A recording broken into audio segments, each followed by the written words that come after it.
Why do 78% of theologians find Greek terms fascinating? Let's crack open the ancient lexicons and see why. The Greek term we're examining today is moikos, moikos. This word pops up in various New Testament passages, and its meaning extends beyond just adulterer. It's rooted in the idea of faithlessness, both in the marital sense and in one's spiritual commitments. In ancient Greek culture, moikos wasn't just a label, it carried a heavy cultural weight. It wasn't just about breaking marriage vows, it was about breaking trust and expectations.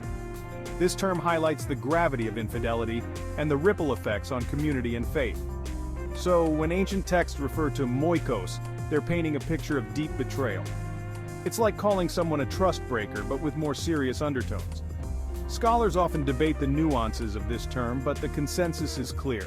It's a serious accusation. Understanding moikos helps us grasp the moral and spiritual implications in early Christian communities. It's not just a word, it's a window into their values and societal norms. Thanks for diving deep with us today. If you enjoyed this exegesis, please like, subscribe, and hit that notification bell for more theological insights. Catch you next time.